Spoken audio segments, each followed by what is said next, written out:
Yes, that must be. I've done it right. Welcome, everybody.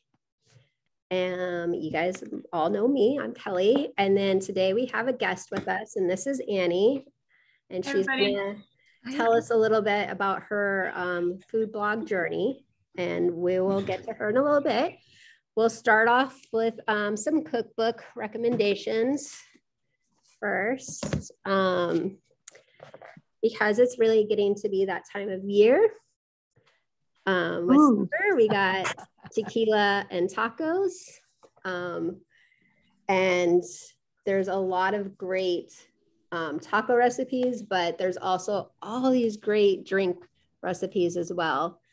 So, and it's super colorful. It looks like they divide it by region. So there's like the Midwest region. And then they got different types of tacos, and then mole punch. Let's see. Looks spicy, and chocolate. So there's that great book. That's also in the new book section. To go with that, I heart cheese, and I know a lot of people love cheese. I'm a big fan of cheese. So if you're looking for like a cheesy recipe, there is this great cookbook of I Heart Cheese, and it's 60 ooey gooey delicious meals for serious cheese lovers. So make sure you're a serious cheese lover. Great pictures as well. Very simple recipes, nothing very long. Blue mac and cheese if you like Gorgonzola cheese. So that's the I Heart Cheese. If you haven't seen the spice for next month, here's Karen trying to get in. Let's see if she can get in. It is lavender. I'm gonna try. I'm really excited about that. And then to go with the lavender, I have a French cookbook. It's very new. It's Countryside Cooking. They're inspiration dishes from the forest and fields and shores of France. So we have that great cookbook. I know I usually do more looking into this. I ran out of time today, but you guys know where you can find these at the library, so you can look through it. And then finally, because it's lavender that we're doing next month, I always think of baking. And if you guys are interested in just a sheet cake, there's a lot of great recipes in here. It's easy one-pan recipes, so they're pretty simple. And there's just a lot of different kinds, and I'm sure you can add lavender to any of the recipes that you find that would work. And then Annie also just told me that on Wednesday she shared with lavender cookies. Lavender cookies. Yeah. So you could probably find that online, right, Annie? Yeah. So I bet lavender biscotti would be really good. With some vanilla, it sounds really good. Lavender scones. Yeah. So I'm super excited about lavender next month. I will let you know. You can sign up now, of course, and as always, wait till I email you to pick up your packets. And it's not going to be next week. It's probably going to be the following week. All right. I'm going to turn this over to Annie. She's going to show us a video, and then we'll do some questions afterwards. Does that sound good? Yes. Oh, guys. This will give you a little introduction of who I am and how I started my blog.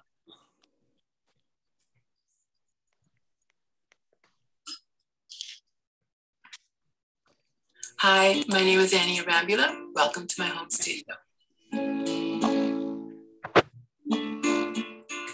I am a visual journalist with the San Diego Union Tribune, a job I adore. I started my career at the UT 33 years ago as a darkroom technician.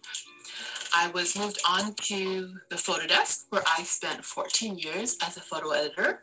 I loved the job, but after a while, I definitely was ready for a new challenge.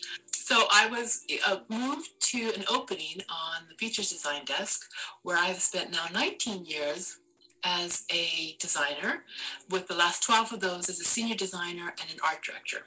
I have worked on every section in the features department. The food section, probably more so than any other section, is closest to my heart. As the art director, I'm in charge of all the visuals for this section, including photo editing and designing it. But I also get the opportunity to food and prop style recipe photo shoots.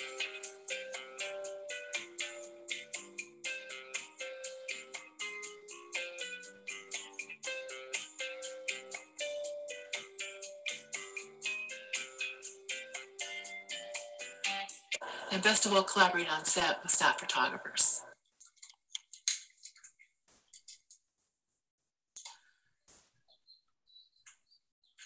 You okay with the composition and everything? Is that working for you? Yes.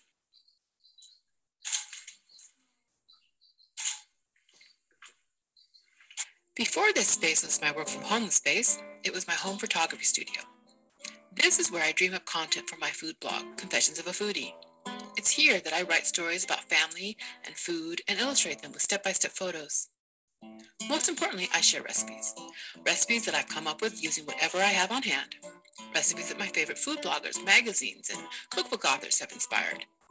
And a good portion of what I share is rooted in my family's recipes passed down through generations. When I was a child, our home was where everyone gathered to celebrate life events, both big and small. Although Mom made the bulk of the daily meals, Sundays and parties were usually Dad's time to shine. He had spent some time in his 20s working in professional kitchens as a line cook and was happy to share his knowledge. Because they would spend days preparing all the food, Mom and Dad would often recruit my younger siblings and me to help. Not that we were well off, far from it. But whether it was lasagna, carne asada, or tamales, the food was always a big hit and made with love. Dad used to tease that Mom burnt the first breakfast that she made for him after they were married. But with some help from my dad, Mom learned to cook. Eventually, using the confidence she gained from mastering his favorite dishes, she taught herself many more, including her childhood favorites. And since Mom cooked daily, it was from her that I first learned and mastered the basic recipes of my childhood. In fact, my first culinary memory is making tortillas with Mom. She used to make them every day, a big stack of several dozen tortillas at a time, nightly. I remember her pulling up a chair to the counter next to her for me to stand on. She'd take a can of vegetables, remove the label, flour it up, and like that, I had my very own rolling pin that my tiny hands could mostly handle. And my little mound of dough would be so overworked and literally stained from my little 5-year-old hands dropping the can, working in too much flour, starting and restarting in my attempt at duplicating the round and beautiful shape of Mom's tortillas. I was always so excited to see her gently lift it off the counter, pat off the extra flour, and place it on the hot griddle, all the while teaching me what to look for. Just as it starts to bubble, we flip it, she would say, and just like magic, it puffs up. Of course, at this point, I would stop, as she buttered up my creation and sat me down on the chair next to her where I could munch on my tortilla as she went back to making them for the nightly meal. And if I got back to helping to make more, my poor parents ate my overworked, tough tortillas, telling me how delicious they were with every bite. The experience of making tortillas and having my parents praise my efforts fueled my confidence in the kitchen. I graduated to Easy Bake Oven Creations and moved on from there when I received my first cookbook for kids at age 8. I remember countless summers spent in the kitchen with my best friend, cooking and baking from the book with some light supervision from Mom. I also remember how proud we were when we eventually graduated to being able to take over the kitchen unsupervised.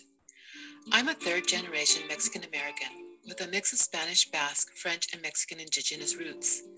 My childhood family meals were a mix of classic American and Italian food that my dad learned to cook while working as a line cook, and the Mexican dishes my parents grew up eating.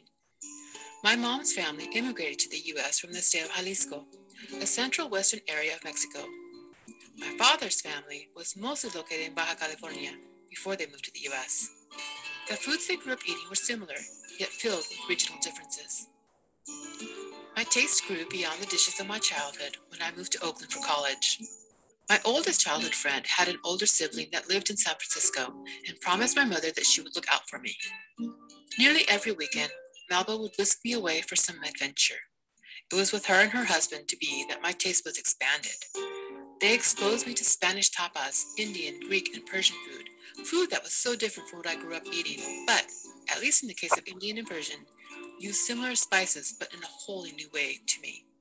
When I came home, I paid it forward, exposing my younger siblings to similar foods and helping them to get excited to learn to cook these new cuisines. To this day, some of our favorite sister bonding times are sharing the kitchen and cooking for each other. When the pandemic hit, we had to stop. But as soon as vaccinations became available, we resumed our monthly themed cooking marathons, setting up cooking stations on my patio deck. Last year, we made Japanese, Greek, Lebanese, Italian, Spanish, Indian, and Mexican food, to name just a few. I have spent most of my adult life entertaining family and friends, spending days preparing food from scratch to share with them, just like I learned to do from my parents. Feeding my family and friends gives me so much joy. But inevitably, after a party, someone would ask me for a recipe for something I made. I'd scramble days later to try and remember exactly what ingredients I used and how much. I mean, Mom and Dad taught me to cook, but they taught me to cook intuitively, seldom measuring. Finding myself struggling to remember how I made something is why I started my food blog in 2007. I needed to be forced to write down measurements while cooking something I wanted to share. So I taught myself to write recipes in a way that I hope helps others recreate dishes while trying something new. I'm not a trained cook. On the contrary, I'm a home cook.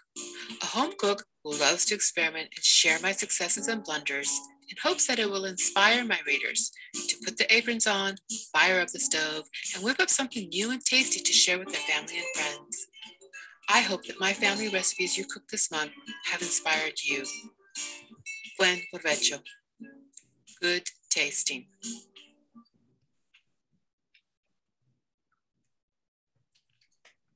Right. That's me. I love that video. That was great. Thank you. It's beautiful. Yes. Thank you. What a great story as well. Does anybody have any questions or want to ask Annie anything?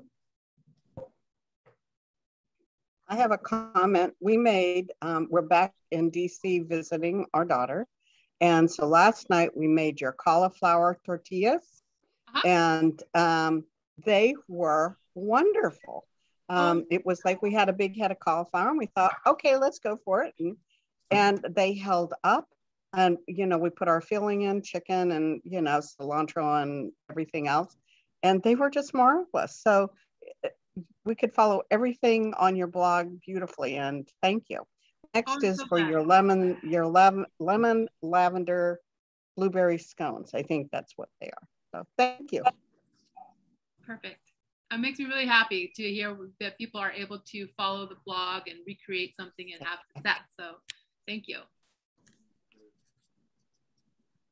Did anybody try any of the recipes this month? The Mexican oregano or the dried chilies?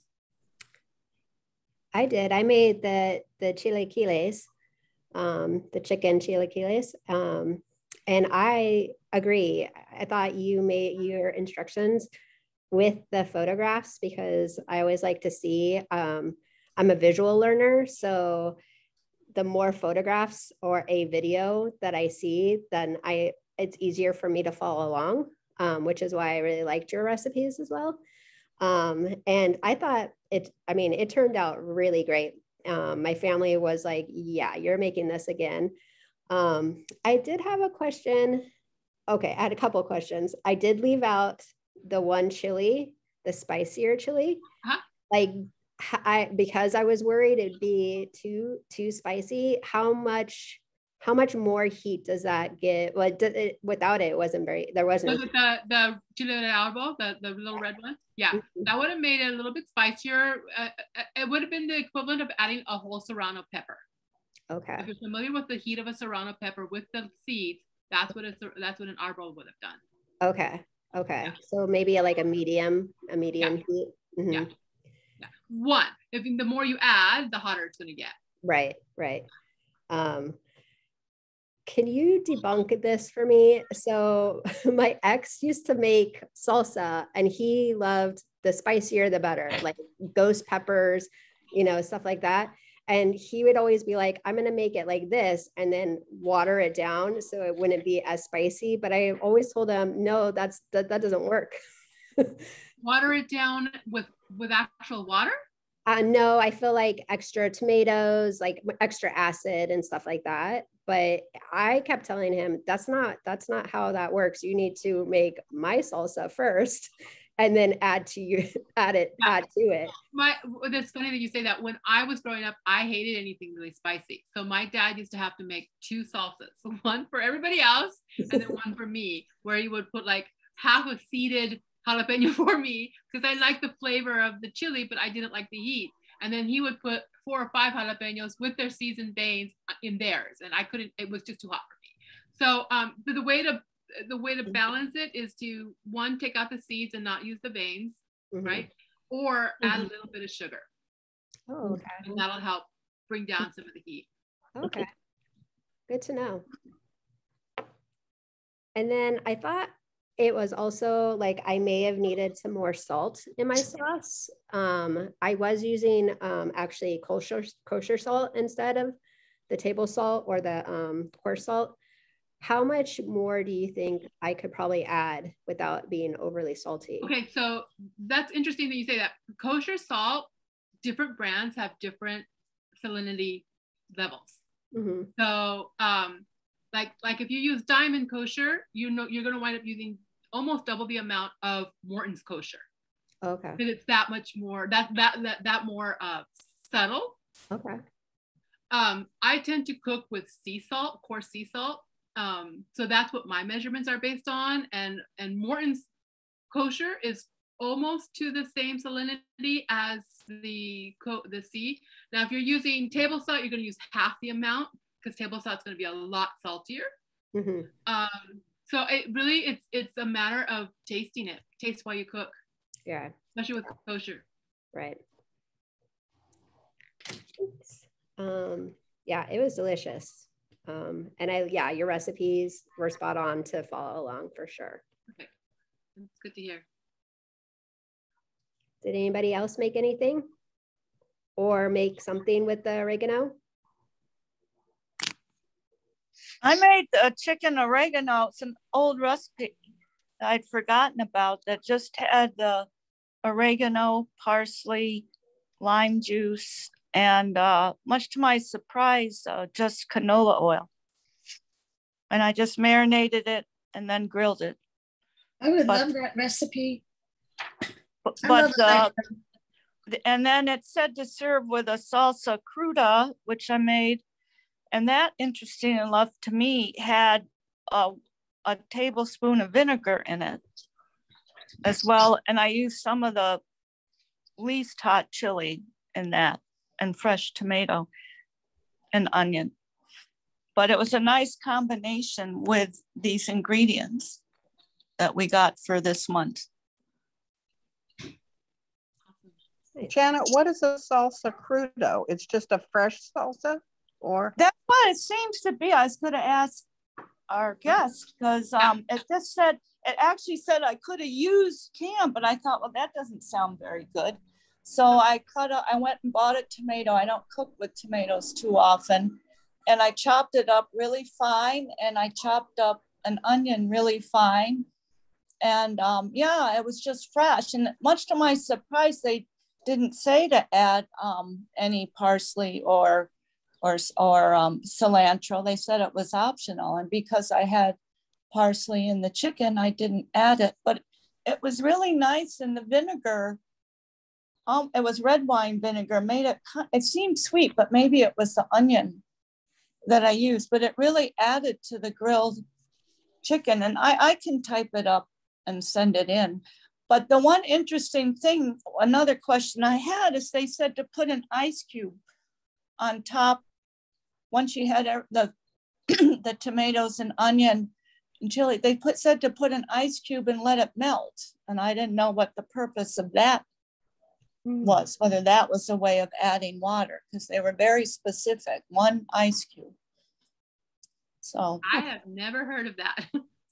it was in a New York Times cookbook. I'll send it in to the library. And I never heard that. I thought maybe it was a way of controlling the amount of water, or had something. I mean, it's an old cookbook. I've had it since I was married, so I don't know. Yeah, I've never seen that done in a Mexican kitchen. So well, this is a New York Times kitchen. Yeah, it may be the Southwest. It may be, yeah. I've never heard of that. So salsa, pico de gallo, salsa bandera, they're all the same, basically the same fresh tomato, jalapeno. Yeah, I have no idea. That was the one strange thing about it. Huh. That's interesting. I'm gonna have to research that because I find that very interesting.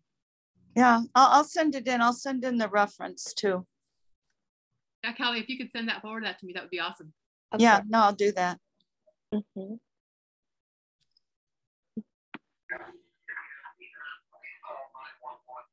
Okay, I can jump in.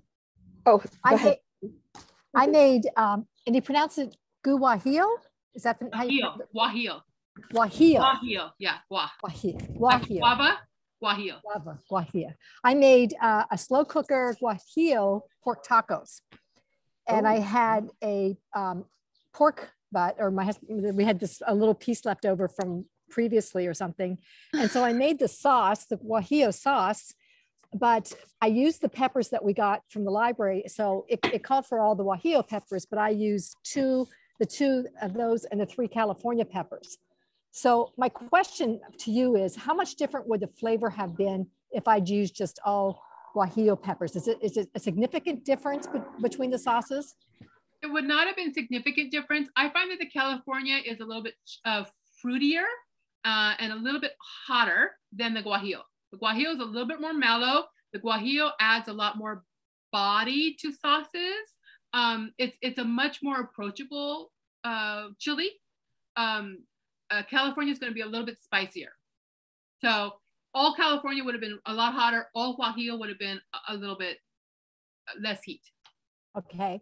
And so then I have another question about the preparation, because my husband was helping me. We were both reading things online, and one of them called for like roasting the peppers first before you made the sauce. And so we did that, and I was very cautious about the heat. So I made sure all the seeds were out. He was ready to let seeds stay in before we put everything into the blender. But do you recommend, like, I know when you roast nuts, that makes a big difference in flavor. What about the chilies when you're making the sauce? The sauce takes on a smokier taste when you pre-roast the chilies. Now, some you can take the one sauce recipe and prepare the chili 3 different ways, and you get 3 different sauces, even if it's all the same ingredients. So you can either toast the chilies, and you have to be really careful that they don't get too brown, because if they get too brown, they get bitter. You can put them directly into boiling water and let them rehydrate, or you can fry them. So you have those 3 different ways of preparing the chilies, and everything else can be exactly the same, and you're going to get 3 slightly different tasting sauces. And we do it all the time. We switch it around depending on what meat we're using, whether it's grilled meat, whether it's baked meat, that just really depends. And it changes the flavor just so slightly, so you can get more from your ingredients. Okay. Yeah, we put them and roasted them a little bit, and then put them in the water to rehydrate. Yeah. Use the Mexican oregano in the, I'm sitting outside and the helicopter's flying over looking for a missing person. I'm not sure if you guys can hear that, but anyway, we used, made a rub and used the Mexican oregano for the rub on the pork butt. And then we made the sauce, which it was beautiful, and it was rich, and poured that on top, and then put it in the slow cooker and cooked it for, I don't know, 6 hours or something, and then shredded it, and then put it on a cookie sheet and put it under the broiler to crisp it up. So it was like this crispy carnitas and stuff, and it was a really good flavor. It was a lot milder than I expected. So in retrospect, I might have let some seeds in, or maybe a little spicier chili. But I've not cooked with Mexican chilies before, so this was an eye opener, and I'm great. You know, I'm kind of looking forward to going into a Mexican market and just trying some different things. So this was great. That's awesome. Mm-hmm. I totally agree, Cindy. I've never worked, besides with like jalapenos, I've never worked with dried chilies before either. It was a great experience. Didn't we do something with something orange and put it in oil? And remember? Fit it in there, you know what I mean? Was that a chili? We did Anita. Annatto. Annatto. Yeah, you hear somebody's missing. That'd be kind of weird. Yeah, there's a helicopter flying overhead with a loudspeaker. That's what I went to listen. I didn't know what that was. I'm too deep into the library. I can't hear it. Oh yeah, I got the nixle that they're looking for a 72-year-old Hispanic female, 5'3", thin build, wearing black sweater and blue pants, and maybe pushing a cart. And asking you to call 911. That's what I keep hearing. Mm. This is my first time here, and I'm really excited. I'm a beginning cook, and I don't have very much time as I'm a single mom of 3. So I love these recipes. I'm a little bit nervous about trying them. So I think I'm going to try just Mexican rice or Spanish rice, because that's something that I already kind of know how to do, but I just really make it usually plain. And so my question is kind of along the lines of what Cindy was asking, like with the peppers, you know, I don't know if you rehydrate it and then saute it or roast it first, and then like what would you recommend is the best? If you're gonna toast them, you're gonna toast them on the griddle on the stove first, and then rehydrate them, and then blend them. Toast. Yeah. Exactly. Because and then a lot of sauces afterwards, one of the final steps in a lot of Mexican red sauces is to then fry the sauce. So you would heat up oil and there's a little bit of oil, and then fry the sauce to finish cooking everything out. But that's optional. That just adds another layer of flavor. Great, thank you. Welcome.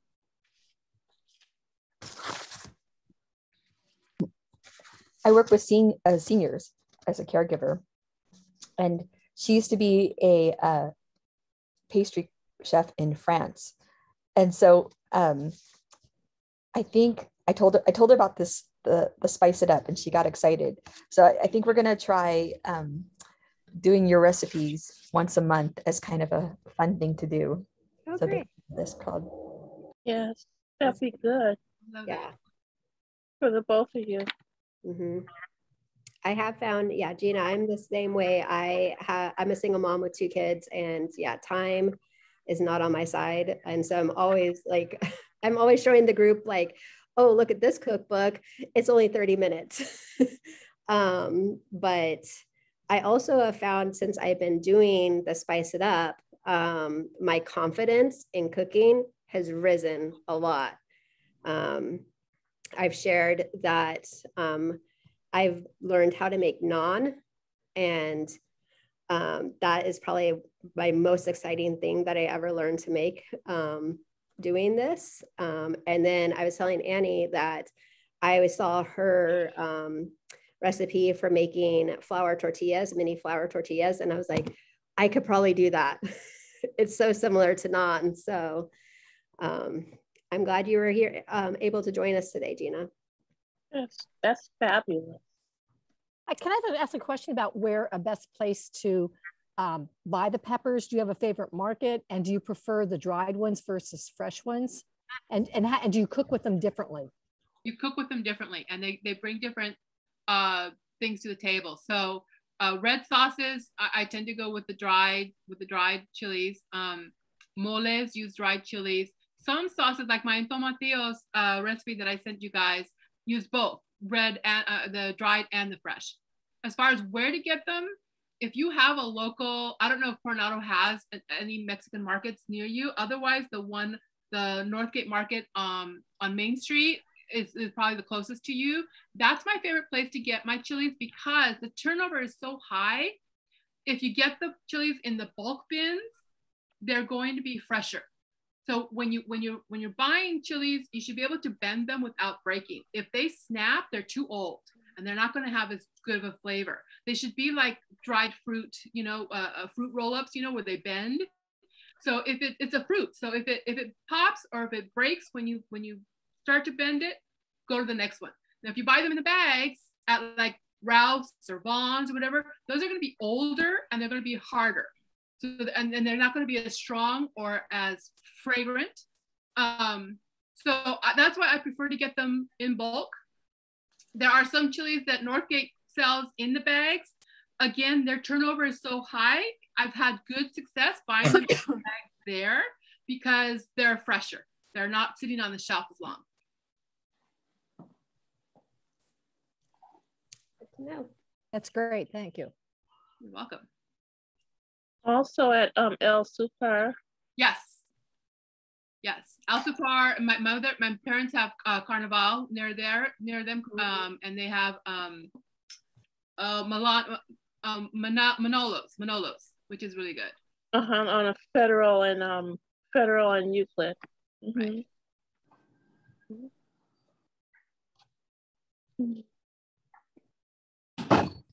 I have a question on using dried oregano versus fresh oregano.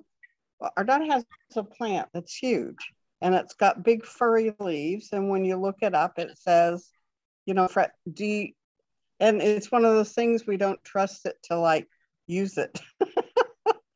So can you use that fresh oregano? You just use less than dried, or? No, you use more than dried. More than dried. Dried Okay. is more concentrated. So if the recipe says a tablespoon of fresh, you're only going to want to take a teaspoon and a half of dry. So it's about half of the amount, or half more if you're going to use fresh.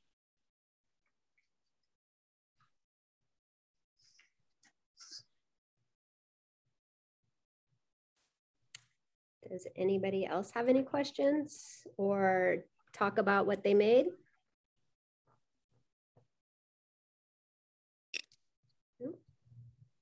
Annie, I love how you took something that you enjoy and are passionate about and made it your career. I'd love for my kids to be able to do something like that, because I think often we're pushed into directions that aren't authentic to us. Yeah. If you have any ideas or suggestions on how you were able to do that, create kind of your dream job. I have to say I was really lucky to have managers who saw my potential, because I originally wanted to go into professional photography, not necessarily journalism. And originally it was going to be portrait photography, but I had the hardest time dealing with kids that I knew I just could not do family portrait photography. I just couldn't, because they're so hard to control in pictures, And so I started freelancing for a food studio who did mostly food work. And I absolutely love the fact that you could put something on the table and it wasn't going to yell at you or cry. So I switched my focus to food photography. And then when I started at the newspaper, I went in in the photo department, and they saw that I could do more, that I could shoot, that I could do more. So again, the manager saw me, moved me up. I think the one thing is that whatever I did do, I did it with 150% of my ability. And people saw that and they saw that I was passionate about photography. I was passionate about features. And then the reason I got into being published regularly in the paper, my food blog stories, was because the pandemic forced us to fill the pages with content, but nobody wanted reporters, freelancers didn't want photographers in their houses. Restaurants didn't want photographers in their kitchens reporters in the kitchen. So it's like, what are we going to do to fill?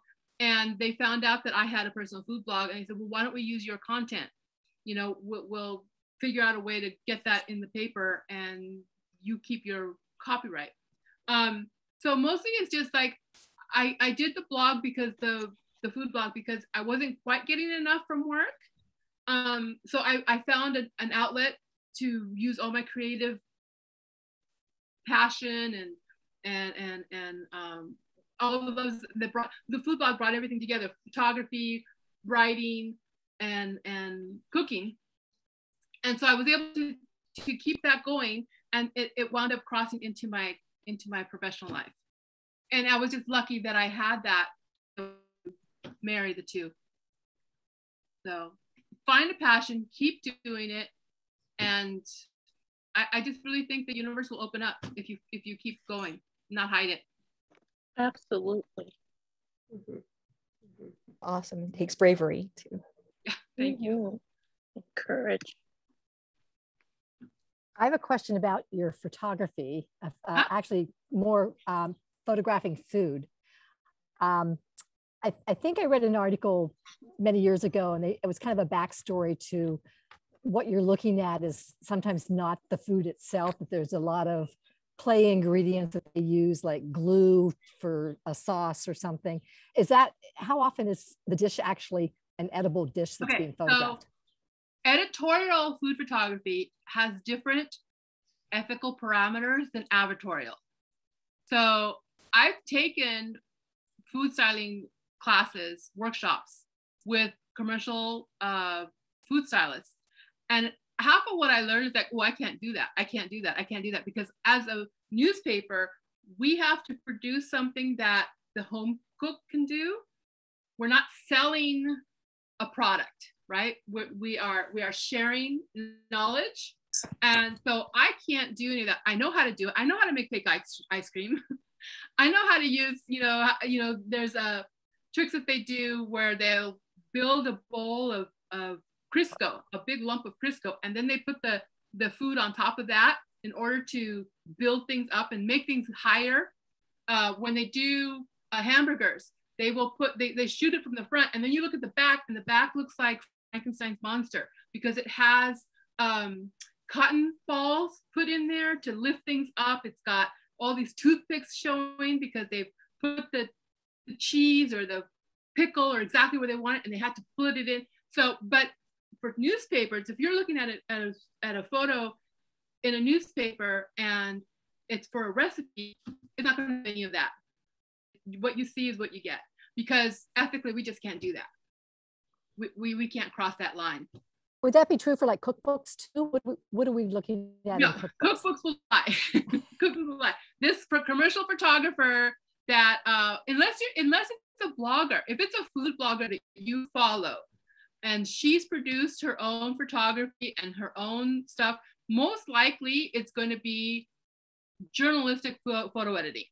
If it's a commercial photography, a commercially done commercial photography, commercial stylist, there's a big possibility that they cheated here and there.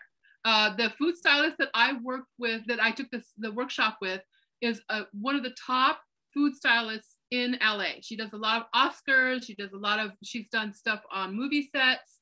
And she said all of that's faked. All of it's fake. She showed us how to, for the turkey dinner, for example, if they showed a photograph of turkey, it's raw. All of that color has been painted on with what's it called? It's a bouquet, kitchen bouquet. So, or they'll take soy sauce and they'll paint soy sauce on it to give it that beautiful golden brown look. But because they need it to be plump, it's only like cooked an hour.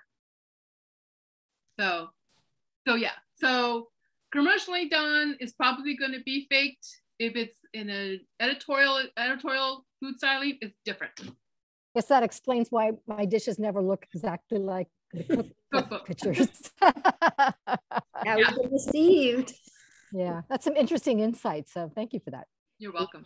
Mm-hmm. I have a question about photography still, because we take a lot of photographs of our food and we've been sharing that amongst each other. And I'm always in a hurry. Do you have any tips? Because I rather my photographs look a little bit better, but do you have any tips with like taking photos of your completed dishes with a iPhone? Yeah, a lot of my, I'd say 50% of the photos on my Instagram account are with my iPhone. And yeah, so I don't, and only the other 50% are from my blog, which I shoot on with a professional camera. So if I'm promoting specifically, so anyway, the number one tip is natural light if you can get it. Mm-hmm. Move your food by a window, but not in direct light. You want it indirect light. So either like you could put a sheet up, you could put a printing paper, something to soften that light. So that's the number one thing. And then sometimes just holding up like a white napkin or a mirror on the other side, the opposite side of your natural window light is going to create a little bit more softness. The other thing is never have the light in front of you. So if, behind you, I should say. If you think of your food as a clock, right? Mm-hmm. With your camera is at the 6 p.m. spot. Your food's in the center, dead center. You want the light coming either from 9, 12, or 3. You don't want it coming from 4, 5, 6, 7. You don't want it coming from down here. So you want the light to be coming in from these directions, not from this direction. And that's going to make your food so much better. Okay. And turn off the overheads. Don't, avoid fluorescent light if you can. I think that's my problem. Yeah. And when you take the picture, do you usually take it like above or at an angle? So that depends. If it's something that has height, if it's a burger or a sandwich or a taco, well, not a taco. That's a bad example. A burger or a sandwich, you want to do a 3/4. You don't want to, a 3/4 shot, like as if you were sitting down to it to eat it, right? If it's just a beautifully laid plate, I prefer overheads because I think they are pretty aesthetically. They're very geometric, and I think they invite you in. So it just really depends on what you're shooting. Okay. So if it's got height, 3/4 or full on. If it doesn't necessarily have height, like a bowl of soup or a taco, which is really pretty, overhead's perfect. Thanks. Anybody else? I also have another question. Yes. I know that you do, you sometimes go to restaurants and such, and then you recreate recipes or create your own recipes. How do you do that? And what's the beginning process of that? When I'm there, if it's something that really is, oh my gosh, I love this, I want to be able to do it again, I will actually take notes. I will take tasting notes while I'm there on my phone. I have Evernote, so I'm constantly, I have an Evernote and I have a folder in there, recipes to try. And I will take notes, describing the taste, describing the look, describing how they plated it, what my first taste was, what my secondary taste was. Can I distinguish what the main spice is? And then I'll come home and I will just start putting things together and see what I can do. But that's the main thing is I don't rely just on my memory. I will take notes while I'm there. Mm-hmm. Mm-hmm. Yeah. Do you ever ask them if for ingredients, if you can't figure out an ingredient in there? I have not.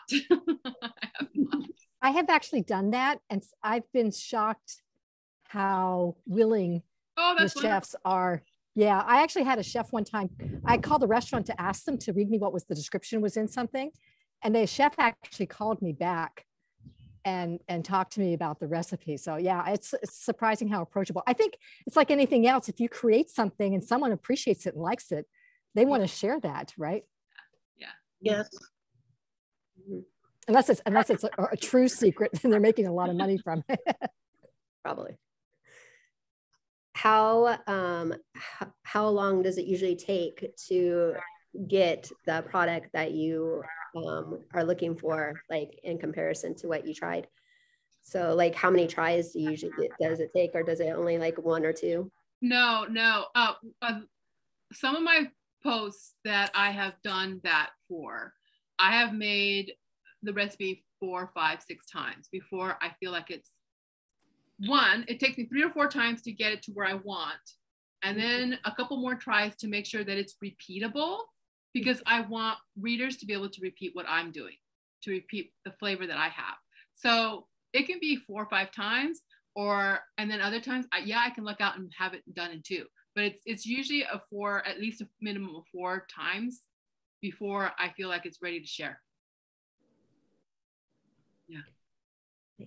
What is probably the best recipe that you've gotten or have made from a place that you tried? So and this actually, it's surprising. Have you guys been to True Food Kitchen in Mission Valley? So it's kind of this chain from LA that's kind of a healthy food, Whole Foods. I went there about 8, maybe 10 years ago, right after they opened in Mission Valley. And I had a spaghetti squash casserole that was to die for. We loved it. My girlfriend and I were both doing a no meat month kind of thing. So we thought, well, we needed something that had no meat. I immediately came home and tried it. I must have done that recipe a dozen times to get it to where it worked. That once I got to that 12th times, like, oh, okay, now this is the winner. And it's huge. It was very popular. And I republished it in the paper about a month ago, because I had it on my blog maybe 7 years ago. I published it in the paper about a month ago, and to this day, it is my highest performing recipe on the blog. I mean, on the UT site. The UT probably for that particular recipe has something like 75,000 views. I mean, it's ridiculous. And I've never gotten more than like 5,000 or 6,000 views on a recipe on my blog. I shouldn't say that. My carnitas recipe has like 100,000 views, and one of my tamale recipes does, but yeah. Wow. So definitely that spaghetti squash casserole was a huge hit. Once I finally got it to where I wanted it, it was very successful, and I was really happy with it. Nice. I have a question.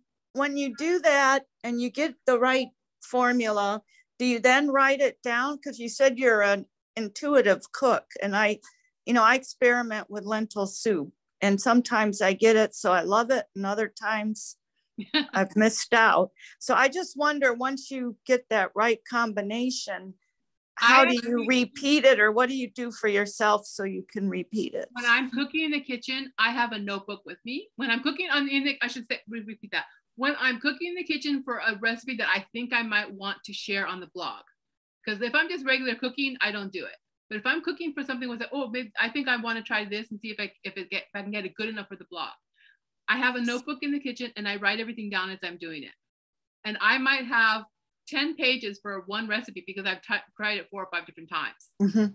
And I keep, and I'll just go, nope, I need this more. So yeah, so that's how I do it. I'm really careful about pulling out my measuring cups, pulling out my measuring spoon, and actually measuring what I'm doing. Okay. Yeah. And then once I do it and I have it and I write it down, then the next time I try to do it from memory, and if I need to, I can go back and refer to my notes. Okay. Makes sense. Yeah. Mm-hmm. Mm-hmm. Annie, what was the name of the store again? Northgate Market. The one with the squash? Oh, the squash. Oh, you mean the restaurant? The restaurant was True Food Kitchen. That's in Fashion Valley. Fashion Valley, correct. Oh, okay. It's across the street from the Cheesecake Factory. In that area. Oh, Bloomingdale's. Okay, thank you. And Gina shared in the chat the my spaghetti squash. Yes. So Awesome. if anybody's looking for that. Thank you. Does anybody else have any other questions? I have another. I know we're talking about cooking, but I'm super curious about some of your favorite restaurants in San Diego. Oh, that was harder for me to answer because I don't go out that often. Especially since the pandemic, I think I've been to the restaurant maybe 3 times. Yeah, so I don't have a favorite restaurant. People actually say that to me a lot. They go, "But you're a foodie." I said, "Yeah, but I'm a home cook. I don't go out and spend money at restaurants very often." I'm sure your food is probably good enough to be like restaurant quality. So thank you. Anybody else? Anything else? Anything else you want to share with us, Annie? No, I'm. This has been lovely. I wish I knew known about something like this a long time ago. This is very cool. Yeah, it's been fun, and we've definitely tried a lot of different things. We all have our favorite spices as well. Yeah, it's a good way to get out of our comfort zone. Yeah. Yes, exactly. And have fun in the kitchen, because we're willing to experiment. Yes. Every time I make something, I'm like, I'm not sure how this is going to turn out, but we'll try it. And if it doesn't work, we'll go get something else. Yes. But so far, everything I've tried, and we've tried lots of dishes from around the world, everything's been actually pretty successful. Yeah. Except for my custard, I wasn't happy about. It's coming. It's coming along. Yeah. I will get it. I will get there. All right. Well, we will end that then. And I'm going to stop the recording.